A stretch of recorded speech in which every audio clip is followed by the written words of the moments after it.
Hai Sobat Hijau, kalau kalian pikir bangun rumah atau renovasi itu bisa sambil jalan, pikir ulang deh. Apalagi rumah 2 lantai, itu tuh butuh perencanaan yang tepat. Jangan sampai rumah impian kamu malah jadi sumber kegagalan.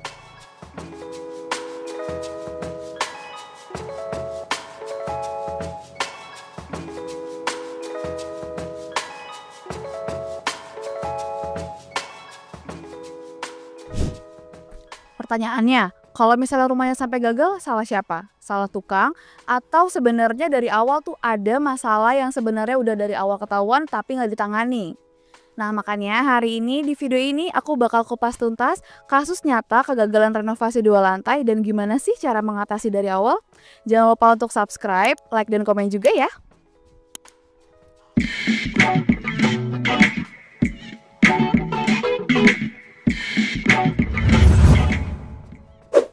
Kalian pasti pernah denger dong kasus orang gagal bangun rumah. Misalnya nih, ada rumah 2 lantai yang baru selesai renovasi. Desainnya udah oke, finishingnya juga cantik banget.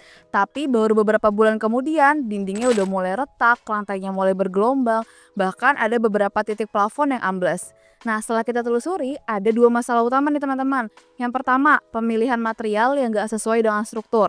Yang kedua, tanah di bawah bangunan yang gak stabil dan gak diperkuat dengan metode fondasi yang tepat. Akibatnya apa? Biaya perbaikannya akan jauh lebih besar daripada biaya renovasi di awal. Renovasi itu bukan cuma sekedar ganti keramik atau cat tembok, apalagi rumah 2 lantai. Harus ada perhitungan struktur yang jelas, cek kondisi tanah, dan bobot bangunan yang harus diketahui, yang harus diperhatikan. Makanya di sini kalian penting banget buat cari jasa kontraktor profesional yang memang mengerti teknis dan juga punya SOP kerja yang jelas. Di tim kontraktor hijau, langkah awal yang dilakukan adalah pertama, survei dan analisa struktur existing. Yang kedua, pemeriksaan kondisi tanah jika diperlukan uji tanah. Yang ketiga, perencanaan struktur ulang. Yang keempat, pemilihan material yang disesuaikan dengan kondisi lapangan dan budget. Dan yang paling penting, semua material tidak langsung digunakan tanpa persetujuan. Kami selalu melakukan tahap approval material ke klien terlebih dahulu. Kami percaya bahwa kepercayaan itu dibangun lewat transparansi. Semua jenis pekerjaan dan spesifikasinya sudah tertuang jelas dalam 3 dokumen. Yang pertama ada RAB atau Rencana Anggaran Biaya. Dokumen kedua ada Surat Perjanjian Kontrak. Dan dokumen yang ketiga adalah jadwal proyek serta approval sheet. Jadi setelah itu udah nggak ada lagi alasan salah pilih material atau salah pilih bahan karena semuanya sudah tercatat, bisa dicek, dan tentunya sudah disepakati sejak awal bersama klien.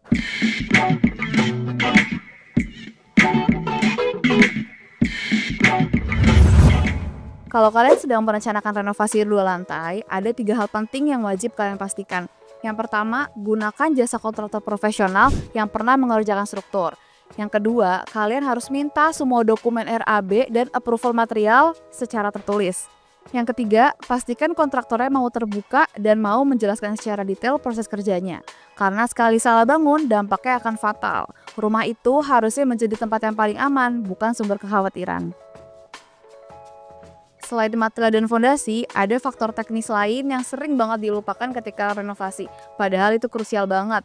Yang pertama, ada getaran dari jalan raya atau kereta. Yang kedua, drainase bawah bangunan yang buruk. Dan yang ketiga, tidak adanya expansion joint untuk proyek yang besar. Hal-hal ini bisa bikin tekanan pada struktur jadi tidak merata dan mengakibatkan retak.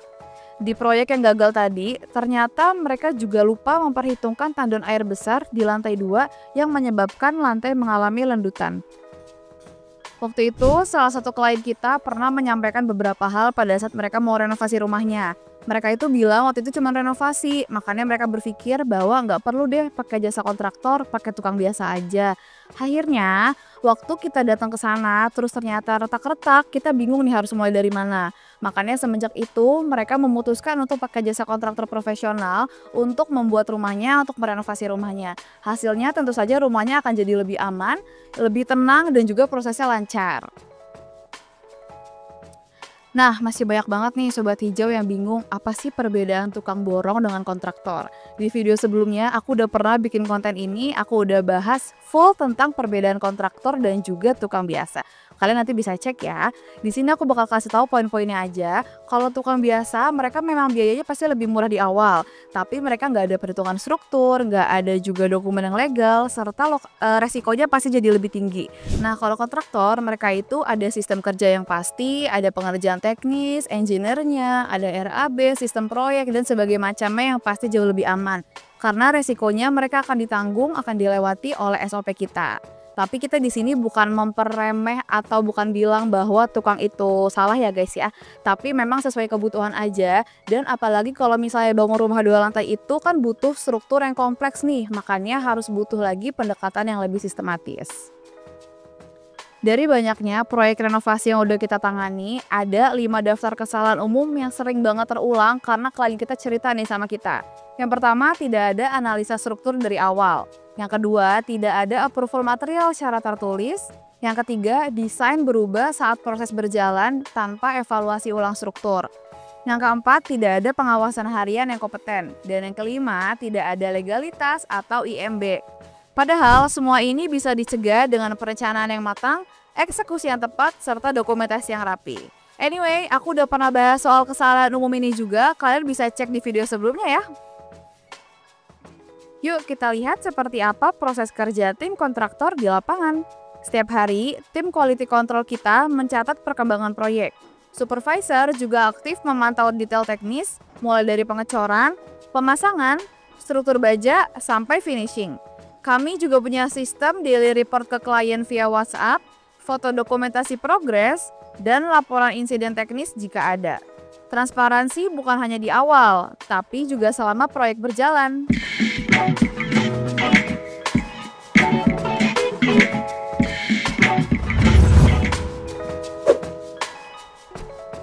Nah, sekarang aku udah sampai di salah satu proyek kita yang berlokasi di Bekasi yang udah hampir mau jadi.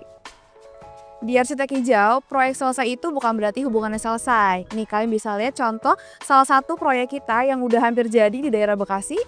Pokoknya setiap klien kita itu akan mendapatkan yang pertama ada garansi struktur minimal 6-12 bulan. Kemudian bakal dapat juga garansi kebocoran untuk area basah. Dan yang ketiga dapat pemeliharaan ringan untuk pasca proyek. Karena rumah itu bukan hanya selesai dibangun, tapi dia juga harus terus aman untuk ditempati. Masalah retakan seringkali datang dari akar masalah, yaitu fondasi. Banyak kejadian nih teman-teman, ada rumah yang awalnya hanya 1 lantai, terus mau ditambah jadi 2 lantai, tapi tanpa penguatan strukturnya atau fondasinya. Padahal beban bangunan itu akan terus bertambah berkali-kali lipat.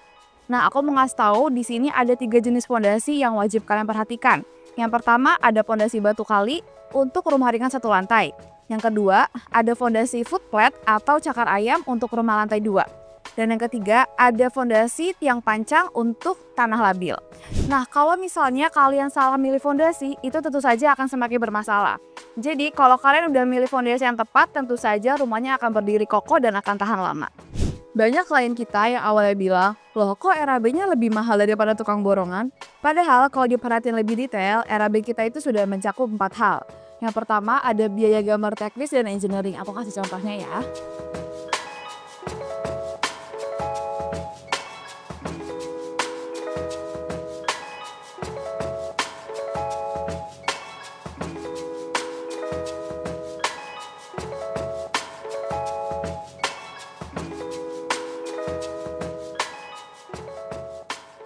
Yang kedua, ada pengawasan harian. Yang ketiga, material yang sesuai dengan standar SNI. Dan yang keempat, ada biaya manajemen proyek dan administrasi. Jadi bukan mahal ya, tapi memang lengkap. Kita nggak ada menyembunyikan biaya apapun, semuanya kita terbuka. Nah, jadi lebih baik tahu dari awal kan, daripada kaget di tengah jalan. Klien kita sering nanya, kapan ya rumah saya selesai? Nah, di kita itu selalu disusun jadwal proyek ataupun schedule project dari sejak awal. Contohnya, minggu 1 dan 2 untuk persiapan dan pembongkaran.